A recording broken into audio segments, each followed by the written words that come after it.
قل هذه سبيلي أدعو إلى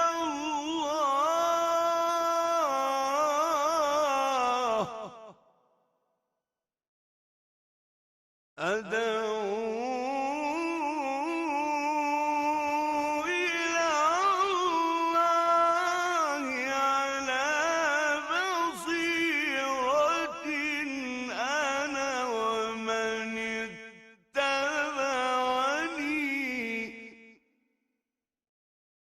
وسبحان الله وما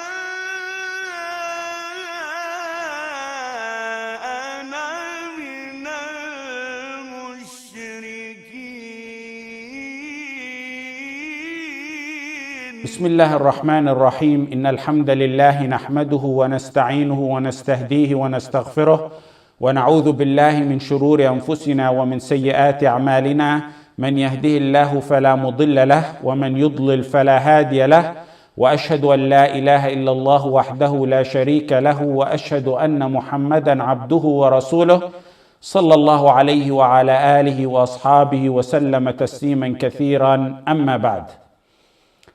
Last week we started off taking an introduction into Wala' al-Bara'.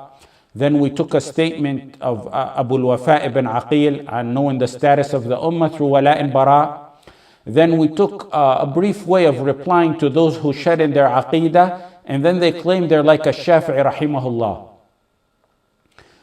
We took after that the danger of playing with the Islamic terminology, and that's a canon aimed at Wala' al-Bara'.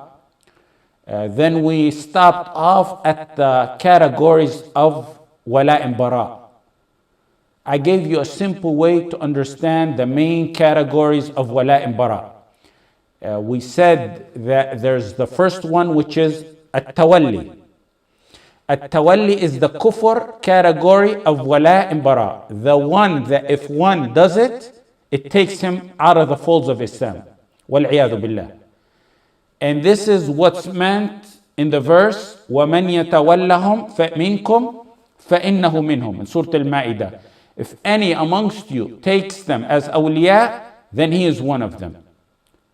One must be free and immune from the enemies of Allah and all that which is worshipped besides Allah. We took examples on that, loving shirk or kufr, loving the people of shirk and kufr for their shirk and kufr, aiding the enemies of Islam to manifest and emerge over Islam, even if one does not love them for their kufr.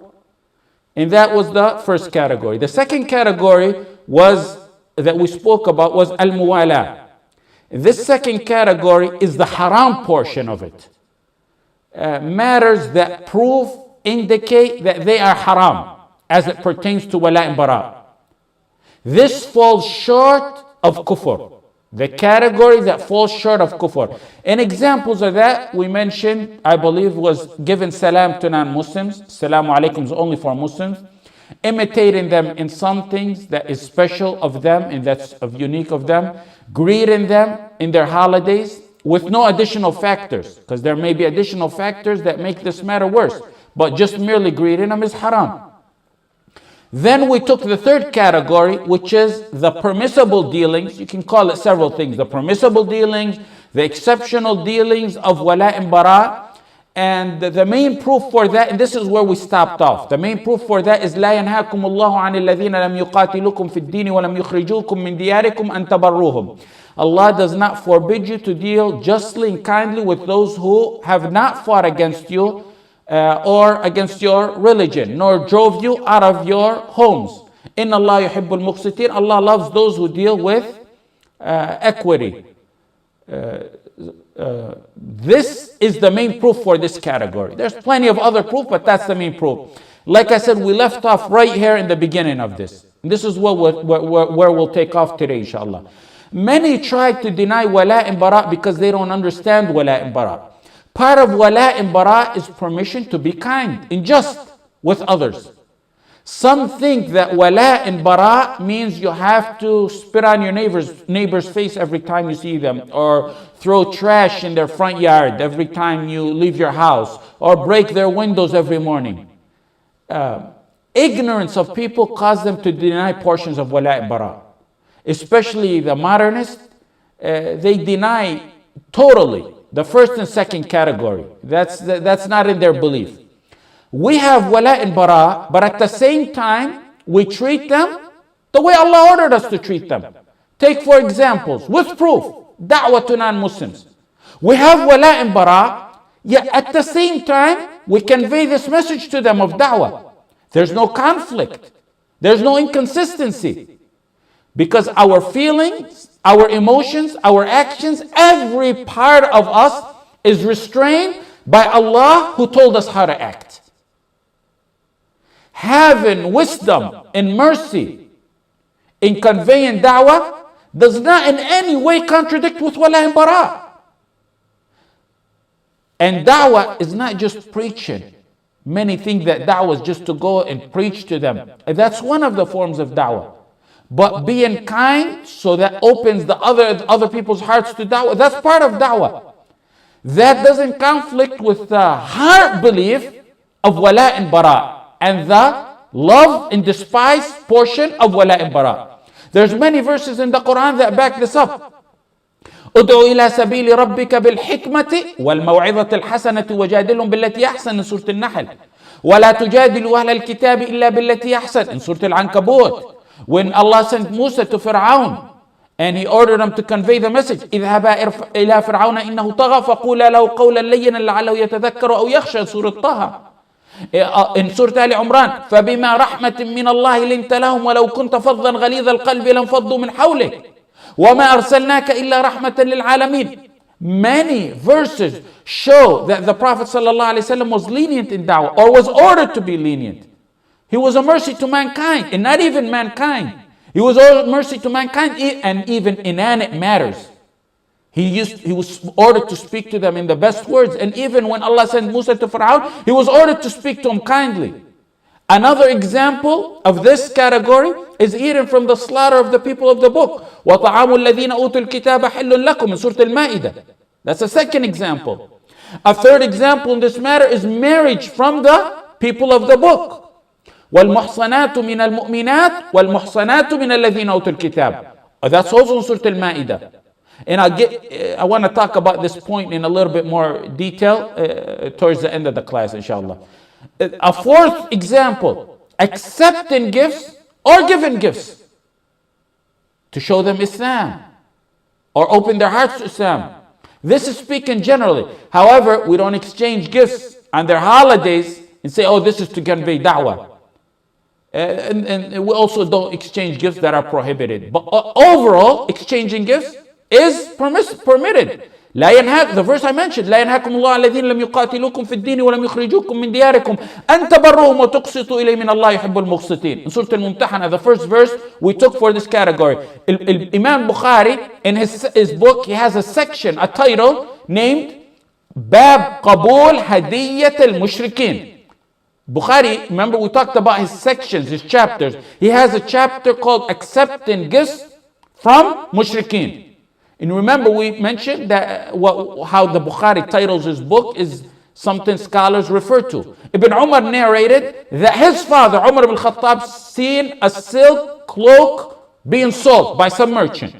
So Umar told the Prophet ﷺ, buy this and wear it when congregation come to meet you, when the delegates come to meet you and they visit you. When you go to Jum'ah, wear it. The Prophet ﷺ said, this is only worn by those people who have no share of the hereafter. People doomed to hellfire are the ones who wear this. هذه يلبسها من لا خلاق له في الآخرة.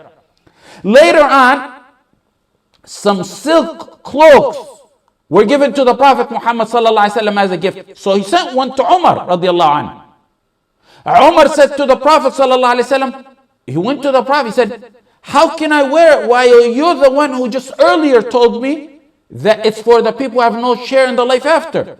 The Prophet ﷺ said, I didn't give it for you to wear it, but rather for you to sell it or to give it to someone as a gift. Okay, here's the point. The Prophet ﷺ said he gave it to him to give away or to sell it. And if a Muslim doesn't wear silk, then where is it going to go? To a non-Muslim. So that's the established rule that Islam permits overall exchanging gifts with no additional factors. There's maybe additional factors that make it prohibited. What Umar did was Umar sent it to his pagan brother in Mecca before he migrated and before he embraced Islam. Umar gave a gift to his non-Muslim brother, and no one needs to tell you that Umar is the definition of wala and bara, and that the Prophet ﷺ told him to give it as a gift or sell it. He left it open. And Umar understand that he can give it to a non-Muslim. And the Prophet ﷺ did not object. Also, examples of this category is visiting non-Muslims for da'wah.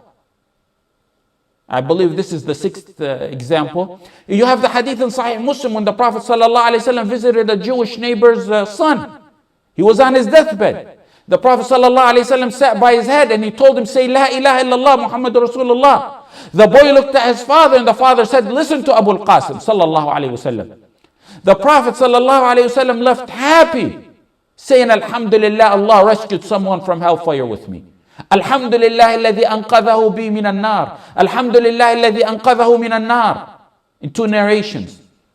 When I mentioned 2 classes ago that there's those who crop out proof or portions of wala and bara, this is what I meant. There are those who take this category and make it as if it's everything, and deny category number 1 and 2 of wala and bara. This category explains the dealings. You have wala and bara in your heart, but it still explains the dealing parts. We treat them in that matter in obedience to Allah, who also told us that we must despise them and that which they worship at the same time. They've cursed Allah and transgressed on Allah's boundaries. So they are the enemies of Allah because of their belief.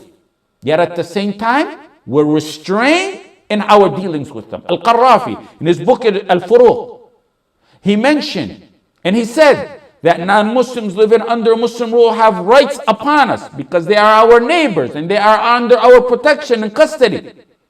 He said that protection is a protection Allah offered them. And the Messenger sallallahu alaihi wasallam, we are dutiful to them while keeping the heart free from mawadda. The heart must not get tainted with mawadda to them. He said it only gets worse and dangerous if one's relationship to them causes him mawadda, and to honor them are sacred their kufr and their rituals. He said that's a dangerous part there. Once any of the heart, any portion of the heart is affected and it is tainted, then it turns to muwala. He also said being dutiful to them in matters that don't create deficiency in one's bara from them and that what they believe is permissible. And he gave examples similar to the examples that I gave earlier. And he also added on to that, he said, being gentle to their elder, feeding their hungry. But look what he said, you got to keep the heart portion of it. Giving clothes to their needy, being kind to them in speech, being gentle and merciful as long as it does not come out of fear or lowliness. Al-Qarrafi even said, being patient to your non-Muslim neighbor, if he harms you, being fully aware that you're at power to remove it. Yet you're gentle to them, not out of fear or lowliness, but for the sake of conveying this message. No, this treatment is emphasized by the ulama, and more so before that by the Prophet Muhammad sallallahu alaihi wasallam, to Ahl al-Dhimma, who are non-Muslims living under Muslim rule. For example, you have Al-Bukhari rahimahullah in Kitab al-Diyat. He said, he has a section, Ithm man qatala dhimmiyan bighayri jurm.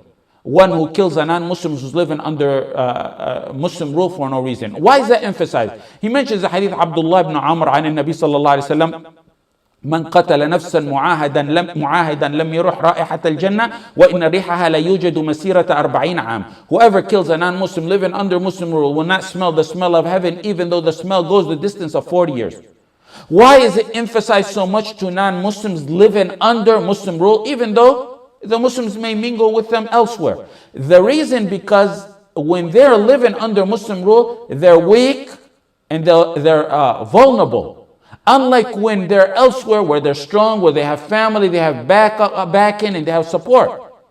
In fact, to back this up, the Sahaba gave sadaqah in charity to mushriks. Sadaqah to win their heart to Islam if they need it. Ibn Abbas did it. Ibn Amr did it, radiallahu anhu. Aisha, in the famous hadith, in Musnad Ahmad, in Tirmidhi, and in Bukhari, the famous hadith when Aisha was approached by a Jewish woman who came to her house and asked her for charity. And the Jewish woman, after Aisha gave her charity, the Jewish woman said, "May Allah protect you from the punishment of the grave." The Jewish woman telling Aisha radiallahu anha. Aisha informed the Prophet Muhammad sallallahu alayhi wasallam what happened. She was surprised at what the Jewish woman told her. So she explained the situation and told him what the Jewish woman told her. He said, yes, there's the punishment of the grave. Everyone hears it except the animal, even the animals, except the human beings. Had there been anything wrong with her taking the gift, given the sadaqah, or the Prophet ﷺ would have informed her, because he's legislating and his silence is approval. Not having bara from them, as in category 1, the kufr aspect of it, or the second one, the haram aspect, does not conflict with treating them with the justice of the Quran and the Sunnah. I don't recall since I was a child that we ever had a neighbor to my father, next door to my father, who did not become Muslim by the will of Allah, and then after that on the hands of my father, may Allah grant him a long life full of deeds. I remember in the mid-70s, as a child, a neighbor who used to fix my bike, an old man, retired from the Navy. My father would always talk to him Islam. And I remember as a young kid, and this is back in the days when Islam was not as common as you heard today. It's rare for someone to say, I'm Muslim, or to know or hear of what Islam is. The neighbor took his shahada. And as a child, I remember that my father never left his bedside when he was on his deathbed. And he made sure to take a few Muslims to bury him the Islamic way. And he said this shahada in his final moments. And my father asked him while he was on his deathbed, when he was no longer able to speak, he put his hand on his hand. He said, squeeze my hand if you feel pleasure. And he did. Just a few weeks ago, I was walking into my father's house on Friday, and the neighbor told me, tell your father thank you, an older lady. And I said, for what? She said, every Friday he puts some groceries in front of my house for a long time. Wallahi, I, nor any member of our family, knew that for the longest time. That he's been doing it for a very long time. And as I began to speak to her, this old woman, who her own relatives don't even visit her, she told me she took her shahada, she's Muslim, and she's working on her deen. Her own sons and daughters don't do this to her. Does this treatment of kindness contradict with bala and bara? Absolutely not. That's why we need to understand all three categories taken together. Muwala, number one, tawalli, then the permissible type of dealing, which you can call exceptions, or the permissible type of treatment. Now the next point, at the core of wala and bara, is love and despising. Love and despising, or love and hate. Love. Look what the Prophet ﷺ said. لا يؤمن أحدكم حتى أكون أحب إليه من ولده ووالده والناس أجمعين. You will not be a believer until I'm more beloved to you than your children, your parents, and every human. Love. Love is at the core of wala and bara. Love of Allah entails love of the Prophet Muhammad sallallahu alaihi wasallam. قل إن كنتم تحبون الله فاتبعوني يحببكم الله in Surah Al Imran. If you love Allah, follow the messenger. Love. At the same time, where there's love, one must despise. Hate or despise. Despise the enemies of Allah. And those who hate Allah and hate the messenger, they're most worthy of despising. The eminent creed of wala and bara is the strongest bond of iman. Mujahid said, the strongest bond of iman is love for Allah's sake and hatred for Allah's sake. It's in Musnad Ahmad. أوثق عرى الإيمان الحب في الله والبغض في الله. أوثق عرى الإيمان الحب في الله والبغض في الله. Side issue here, this statement that I just mentioned, أوثق عرى الإيمان الحب في الله والبغض في الله, it has a chain that's attributed to the Prophet Muhammad sallallahu alaihi wasallam on the authority of Al-Bara ibn Azib. However, it's an authentic statement of Mujahid, but when it's attributed to the Prophet sallallahu alaihi wasallam, it has some issues with its chain. If your heart doesn't have and feel iman, one of the strongest way to rejuvenate your iman is establishing wala and bara in your heart. If your heart does not feel iman, one of the biggest ways to rejuvenate that iman in your heart is through the aqeedah of wala and bara. When your love becomes founded on being for the sake of Allah, your heart will then experience the beauty of iman in absolute assurance. How? By direct teachings of the Prophet Muhammad sallallahu alaihi wasallam. Bukhari and Muslim, the Prophet sallallahu alaihi wasallam said, whoever possesses the following three qualities will have the sweetness, the delight of faith. What are the three qualities? The one whom Allah and His Messenger become dearer to him than anything else. They come dear to you. You love them more than anything else. Number two, the one who loves the person, he only loves him for Allah's sake. Number three, the one who hates to revert to disbelief, just like he hates to be thrown in a fire. Hub, wala and bara. Love is at the core of wala and bara. Love is at the core of wala and bara. In order to have truthful loyalty, in order to have bara from someone, you despise that person or belief. Therefore, loving and despising is at the nucleus or kernel of wala and bara. Al-wala and bara is an integral part of iman, and it's necessary for its perfection. You can't perfect your iman without wala and bara. Listen to this authentic hadith in Mustadrak, in Abu Dawood, Ahmad, Tirmidhi, in Sahih al-Jami'. He who loves for Allah's pleasure, man ahabba fillah, whoever loves for Allah's pleasure, and hates or despises for Allah, وَأَبْغَضَ فِي اللَّهِ, أَبْغَضَ فِي اللَّهِ. The Prophet ﷺ said, وَأَبْغَضَ فِي اللَّهِ, and hates for Allah's sake. Today the majority want this out of our vocabulary. If you don't think that despising for the sake of Allah is part of Islam, you have the wrong version of Islam. You don't know what Islam you're talking about. وَأَعْطَى لِلَّهِ وَمَنَعَ لِلَّهِ. The next portion of the hadith says, who donates for Allah's sake and deprives for Allah's sake. وَأَعْطَى لِلَّهِ وَمَنَعَ لِلَّهِ. Then that person has perfected his iman. You have to have all that to perfect your iman. فَقَدْ اسْتَكْمَلَ الْإِيمَانِ. Ibn Taymiyyah rahimahullah has so much statements and so much sections on this issue. It's beyond that which we could cover. But let me give you one of his sentences. And you remember what we mentioned on ijma'. You remember when we spoke on ijma', what it is. He said, من لم يحرم التدين بعد مبعثه صلى الله عليه وسلم بدين اليهود والنصارى بل من لم يكفرهم ويبغضهم فليس بمسلم باتفاق المسلمين. Whoever does not consider it prohibited to follow any faith after the messagehood of the Prophet Muhammad sallallahu alaihi wasallam. You can't follow any faith other than the faith of the Prophet Muhammad sallallahu alaihi wasallam. And whoever does not consider other faiths kuffar and despises them, he is not a Muslim by the consensus of all the ulama. by the consensus, by the ijma', bittifaq, he said. A practical example on how you can understand this, I'll give it to you in this scenario. You love your father. Your father gave you a business. He opened a business for you.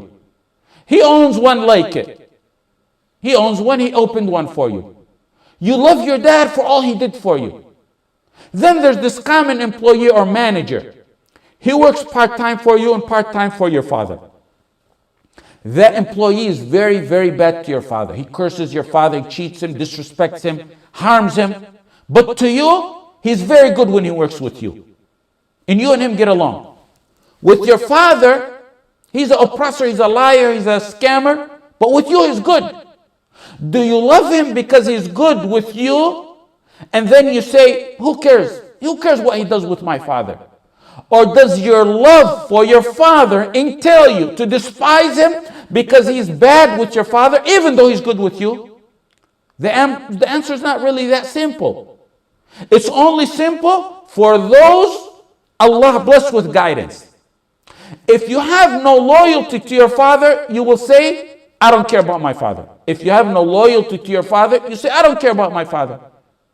He's doing good in my business, and that's all that matters. That's all I care about. That same scenario, the same is with the right of Allah.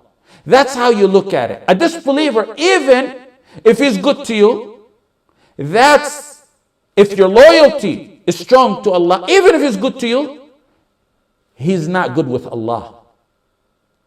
You can't say, I don't really care. Islam regulated everything. Who to love, who not to love, who to dislike, who to despise. وَالَّذِينَ كَفَرُوا أَوْ بَعْضُهُمْ أَوْلِيَاءُ بَعْضٍ إِلَّا تَفْعَلُوهُ تَكُنْ فِتْنَةٌ فِي الْأَرْضِ وَفَسَادٌ كَبِيرٌ. Disbelievers be loyal each other. The disbelievers disloyal each other. Listen to the verse. Those who disbelieve, وَالَّذِينَ كَفَرُوا بَعْضُهُمْ أَوْلِيَاءُ بَعْضٍ. Those who disbelieve, ally one another. If you Muslims do not become allies, إِلَّا تَفْعَلُوهُ, the speech is for you. If you Muslims don't be loyal each other, what will happen, Ya Allah? Tell us what will happen. تَكُمْ فِتْنَةٌ فِي الْأَرْضِ وَفَسَادٌ كَبِيرٌ. There will be great fitna and oppression on this earth. Mischief, corruption, oppression. The solution to your trials is in the book we abandoned. They be loyal each other, you be loyal each other. The next point on this issue is on despising. Some edit the Quran, and like I just said earlier, and they want to eliminate it out of the vocabulary of the Quran and the Sunnah. Some defined it, and you remember what I said, some want to eliminate, some want to change the definition. Some defined it as only despising those who kill and massacre Muslims. And that's a dalal, that's being astray in aqidah. That's the munafiqeen and the ruwaybida and the ignorant people who want you to believe that, and it's also part of the agenda of the interfaith. Those who say that despising in bara is only for those who massacre Islam and Muslims are making transgression on themselves, their lands, their nations, or their family, a bigger transgression than it would be if it was on Allah. Basically, whoever defines despising in bara narrow like that, they say we despise and we do bara on anyone who transgresses upon us. But if they transgress on Allah, it's okay with us. It's okay. If one loves Tawheed and Muwahhideen, it's immediate in his heart that he estranges himself from every opposite of it. You love your parents, so you estrange yourself from those who curse them. You love your wealth, so you estrange yourself from those who transgress on it. You love your wife, you estrange yourself from anyone who speaks in her honor. Would anyone, let me ask you this, would anyone truly love his wife, tell her, I love you, sweetheart, day and night, and then someone calls her a prostitute, but that husband who tells her, I love you day and night, says, I can't hate that guy who called you a prostitute. I can't despise him. He called you a prostitute, but I love him. You know what's the result? she's going to pack up her belonging and walk away and say, all that talk of you loving me, that means nothing.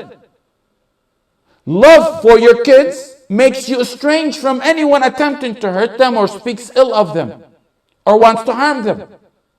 What about Allah? In Bukhari, يشتمني ابن آدم وما ينبغي له أن يشتمني.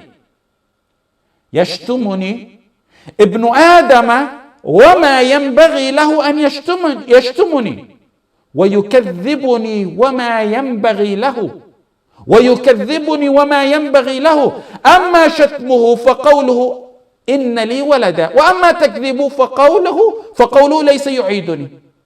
How can one have bara from one who cursed Allah? Allah said they cursed me. Allah said that. And transgresses on the rights of the oneship of Allah subhanahu wa ta'ala. He transgressed on the rights of Allah. He said, Allah said, the son of Adam has cursed me. Allah is saying this in the Hadith al-Qudsi. And it's not his right to do so. Shatamani. Shatamani means he cursed me, he insulted me. As for his cursing me, it's when he claims I have a son. It's when your wife, someone curses you, you estrange yourself from him. What about someone who curses Allah? Inanimate objects have more wala and bara than the hearts of many of those who call themselves believers today. وَقَالُوا اتَّخَذَ الرَّحْمَنُ وَلَدًا لَقَدْ جِئْتُمْ شَيْئًا إِدًّا تَكَادُ السَّمَاوَاتُ يَتَفَطَّرْنَ مِنْهُ وَتَنشَقُّ الْأَرْضُ وَتَخِرُّ الْجِبَالُ هَدًّا أَن دَعَوْا لِلرَّحْمَنِ وَلَدًا. They say Allah got a son. You have brought forth something terrible, something evil.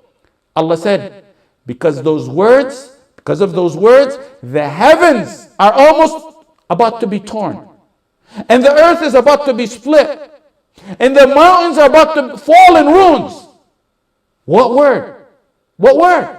Because they call Allah has a son. Imam Ahmad ibn Taymiyyah and others have statements on this issue that are amazingly stunning. We don't have time to go through them, but I give you a summary of it. There's also no need to go through it because those who can't comprehend this principle of belief are those who can't accept the text of Allah and His Messenger sallallahu alaihi wasallam. They're not entering Islam from the door. The door to Sharia is through the text of it. And those who have an issue with this matter have an issue with the text of Sharia. They are those who gave their undeveloped minds and devilishly tainted emotions precedent over the Quran and the Sunnah. They understand the text as they wish, not as the first generation understood it. The desires of both heart and mind threw them off the course and off the track. The mind has its desires and the heart has its desires. The whim of the hearts are the desires. The whim of the hearts are the desire. The whim of the mind is renegating against the textual revelation. Hearts without wala and bara are disease corrupted hearts. The hearts of the munafiqeen. Look at this verse. يا أيها الذين آمنوا لا تتخذوا آباءكم وإخوانكم أولياء. Take not your relatives. آباءكم as أولياء. As أولياء, it names your father, your son, named individuals. It's not saying the kufr in them. It's naming individuals. It's not saying the kufr in them. It's naming individuals. They are inseparable. Kufr doesn't have two legs to walk on. Kufr is in someone. Then go further with me in that verse. إن استحبوا الكفر على الإيمان. If they merely prefer kufr over Islam. That's where the issue is. إن استحبوا الكفر على إيمان. He didn't say if they fight you. He didn't say if they kill you, if they harm you, if they take your land, if they stop you from dawah. He said if they prefer kufr over Islam. You don't take them as awliya. You don't take them as awliya for just merely taking kufr over Islam. How can one who honors the Quranic text deny this clear, unequivocal meaning and change it to mean only one who fights and kills Muslims? Or kufr and not kuffar themselves. They give their own rights a superiority over the rights of Allah. Listen to this verse in Surah Al-Mumtahana and go with me with it step by step. Look at this verse. قد كانت لكم أسوة حسنة في إبراهيم والذين معه. Indeed, there has been an excellent example for you in Ibrahim and those with him. قد كانت لكم أسوة حسنة في إبراهيم والذين معه. He's telling us in Ibrahim is a great example to follow. And pay attention to this verse because this is a solid verse on this matter, on this whole entire matter. If the verse just started off normal, we would follow the footsteps of Ibrahim. Because Ibrahim is Tawheed. Ibrahim is the Tawheed we follow. That's why we say Millat Ibrahim Hanifa. The pure Tawheed is Ibrahim. Ibrahim, the founder, the reviver of Tawheed. But in this verse, it's to add more emphasis. To show you, follow in the footsteps of Ibrahim alayhi salam. Why? Why? To show more emphasis, he said, قَدْ كَانَتْ لَكُمْ أُسْوَةٌ. What did they do? When they said to their people, we are free from you and whatever you worship besides Allah. Bara' from kufr and kafirin. لِقَوْمِهِمْ إِذْ قَالُوا لِقَوْمِهِمْ إِنَّا بُرَاءُ مِنْكُمْ وَمِمَّا تَعْبُدُونَ مِنْ دُونِ اللَّهِ. From the kuffar and what they worship, both. He said, you and what you worship, both. So that's not leaving any room for the modernists to say it's that which they worship, but not the individual itself. Kafarna bikum. We have rejected you. The verse goes on to say, Kafarna bikum. We rejected you. وَبَدَا بَيْنَنَا وَبَيْنَكُمُ الْعَدَاوَةُ وَالْبَغْضَاءُ أَبَدًا. And there has started between us and you hatred forever. Hatred forever. Why? Baghda. Baghda is hatred. And here's another key point in this verse. Until when, Ya Allah? Until when does this Baghda, them and their kufr, until when does this Baghda stop? Did he say until they stop fighting you? No. Until they stop oppressing you? No, that's not the issue. Until when? You get your lands back? That's not the issue. حَتَّى تُؤْمِنُوا بِاللَّهِ وَحْدَهُ. Until you believe in Allah alone. That's the point. That's the point when despise changes to love. We control it because we're not animals, we're human beings. What many don't understand is what we must despise them and their kufr by clear ayah right here. In the proofs that I mentioned earlier. What many don't understand is, yes, we despise them, but it's regulated. When animals or animalistic things despise, they harm and oppress. We despise them and their kufr, but it's regulated on the account of the Quran and the Sunnah. Refer to the third category of wala and bara. It's regulated. We're not animalistic with no guidance. Even our despise is regulated. We despise them and their faith, but we don't go to our neighbor and harm them. They understand that's not something they understand. Because when they hate someone, it's a total different story. What causes problems and what youth ask a lot about is that they don't understand when you despise, it's a heart feeling. The treatment of ihsan is another issue. Ihsan in da'wah is another issue. We spoke in the third category. One can be a student among kuffar or have a job amongst them or neighbor them, despise them, yet at the same time treat them as we mentioned in the third category. Ka'b ibn Ujra in al-Tabarani, and many ulama authenticated this narration. He went to visit the Prophet sallallahu alaihi wasallam, and it appears that the Prophet sallallahu alaihi wasallam looked weak. He said, "O Prophet of Allah, what's wrong?" He said, "I didn't eat for 3 days." The Prophet sallallahu alaihi wasallam said, "I didn't eat for 3 days." Ka'b said, "I went to a Jewish man who was he was selling water or something, or giving water to his camels. And for every bucket that I helped him take for his camels, he gave me a date. So I collected the dates and I gave it to the Prophet sallallahu alaihi wasallam. The Prophet sallallahu alaihi wasallam asked him where he got that. Where did he get the dates from? And he informed him. The Prophet sallallahu alaihi wasallam asked him, "Do you love me?" And he said, Ka'b said, "I defend you with my father, O Prophet of Allah." So similar, that the Prophet sallallahu alaihi wasallam approved it. There's also the story, and it's also authentic, when Ali worked for a Jewish man, and for every buck he cared for him, he gave him a day.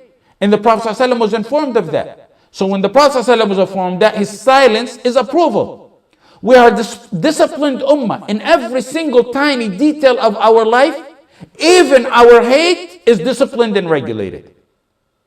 I say, from the mercy of Allah is even that it raises generation of men where even their despising is regulated. Al-Qarrafi and others spoke on this matter, like we mentioned. That we despise them, but at the same time, when they're Ahl al-Dhimma, we may have to protect them. Look what Hassan al-Basri said. He said, زوج بنتك من ذي دين تقي فإن أحبها أكرمها وإن كرهها لم يظلمها. He said, marry your daughters off to someone who's a man of deen and a taqwa. Why? Because if he loves her, he's going to honor her. If he hates her, sometimes husband, wife, they got issues. He's not going to oppress her. It's regulated. Why did he say that? Because a believer, even when he hates, his hate is regulated. It's indoctrinated by the guidance of the Quran and the Sunnah. Now, let's take a next point that causes confusion. They say Islam permitted this is the people who like to deny wala and bara. They say Islam permitted one to marry a non-Muslim woman. How can he marry and despise her? All these doubts are brought by those who do not, and I know they haven't read a single book in depth on this matter, or looked at the tafasir of the ulama in these issues, or what the ulama spoke about them. You have love for your religion. If one loves a non-Muslim for his deen, he's a kafir. But then there's a limited conditional love where Islam made an exception or permitted it, and that's al-hub al-fitri al-mawjud fi dhat al-insan. The fitra love, the instinct love that's instilled in you. And it's not just in a wife that's not Muslim. It's in relatives that are not Muslim. Someone may have a mom and a dad who are not Muslim. When Asma, the daughter of Abu Bakr, asked the Prophet ﷺ about her mother, can she visit her? Can she have good relationship with her? First of all, why did she ask? Because she knew overall the principle of wala and bara applies. She wanted to know if this could be an exception. إن أمي قدمت وهي راغبة أفأصلها. The Prophet ﷺ said, نعم صلي أمك. She said, can I maintain good ties with my mother? She's coming to visit me. And that's when the verse was, the Prophet ﷺ said yes, and that's when the verse was revealed. The proof we mentioned for the third category, لا ينهاكم الله عن الذين لم يقاتلوكم في الدين ولم يخرجوكم من دياركم أن تبروهم وتقسطوا إليهم إن الله يحب المقسطين. Allah does not forbid you to deal justly and kindly. Allah does not forbid you to deal justly and kindly with those who fought against you. Allah loves those who deal in equity. Love of a kitabiyya, non-Muslim wife or parents who are non-Muslim is natural love. There's natural love and there's natural hate. Islam recognizes both. Take for example matters that Allah legislated. If you hate a matter, Allah legislated it. Because Allah legislated it, that's kufr, that negates one's belief. But Allah said about matters that He legislated that they're disliked. And He was speaking to the believers. Jihad. كُتِبَ عَلَيْكُمُ الْقِتَالُ وَهُوَ كُرْهٌ لَكُمْ. Holy fighting in the cause of Allah is ordained for you. Though you dislike it. Though you dislike it. Allah said you dislike it. كُرْهٌ لَكُمْ. It's a natural, not a religious dislike.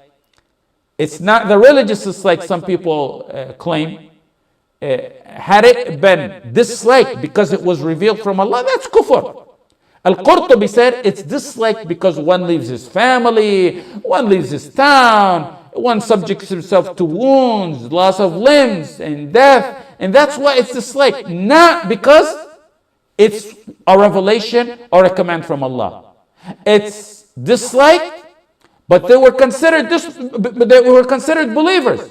Now, had they disliked it because it was from Allah, that would have been kufr. So there's a natural dislike that Islam recognizes. Just like there is a natural love that Islam recognizes, like what we're talking about here.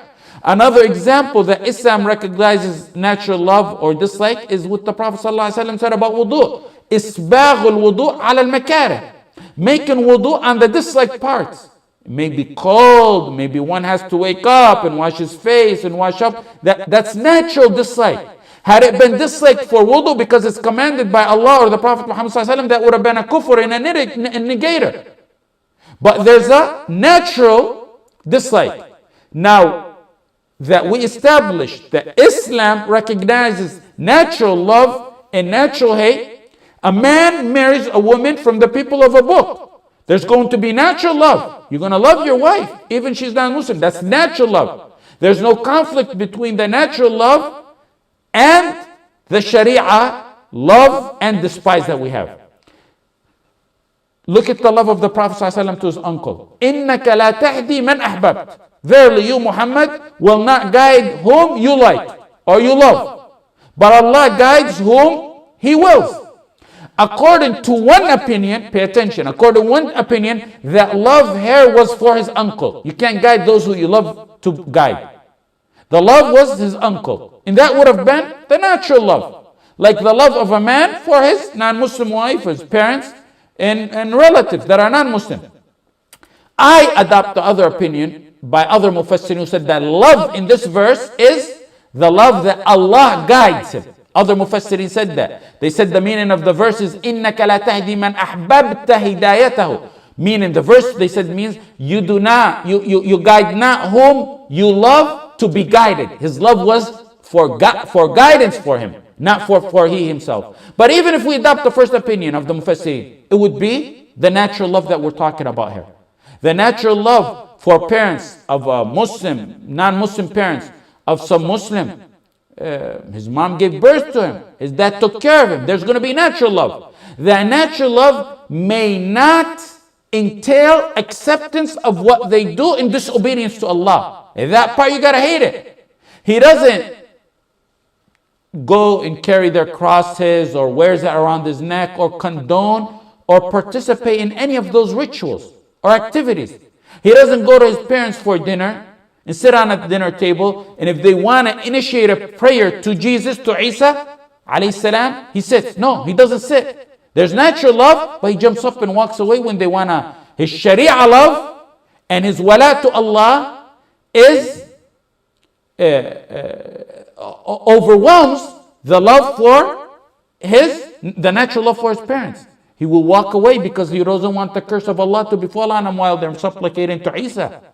When the love of Allah is put at a test, the natural love like that of a parent or a spouse, of a wife, submerges, and the real ultimate love of Allah surfaces, leaving no traces of that natural love.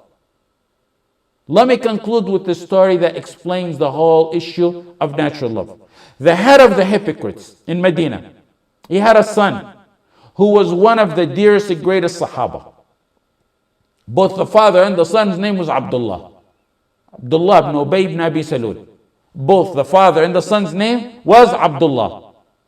The father Abdullah ibn Ubay ibn Abi Salul seen a dispute among the Sahaba in the battle of Bani al-Mustaliq. And as the hypocrites always do, they try to blow it out of proportion and instigate problems within this ummah to create divisions. He said, وَاللَّهِ لَإِنْ رَجَعْنَا إِلَى الْمَدِينَةِ لَيُخْرِجَنَّ الْأَعَزُّ مِنْهَا الْأَذَلَ.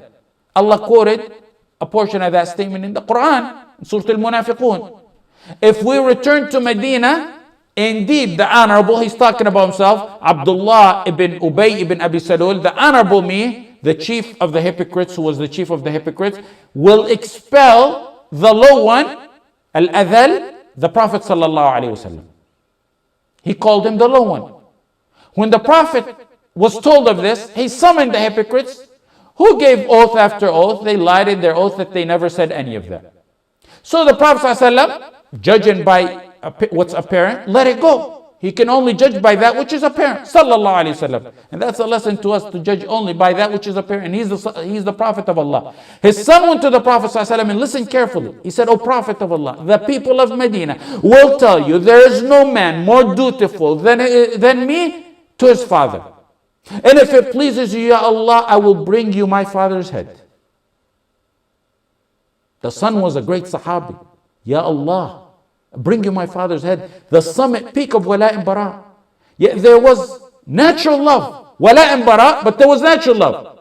Of course, the Prophet ﷺ deterred him from killing his father. He said, بَلْ نَرْفِقُ بِهِ وَنَحْسُنْ صُحْبَتَهُ مَا بَقِيَ فِينَا. The Prophet ﷺ will be good to him as long as he is living amongst us. And this is from the kindness and wisdom of the Prophet ﷺ. That shows you how one can have natural love, yet at the same time have a strong belief in wala and bara. At the same time, when they got to Medina, he went to his father and he said, you will not shade in Medina nor step a foot in there until the Prophet ﷺ gives you permission. You are the low one and the Prophet ﷺ is the honorable. And again, he went to the Prophet ﷺ. The Prophet ﷺ let him go, told him let him go to his house safely, and told him not to harm him. It shows you how you can have both.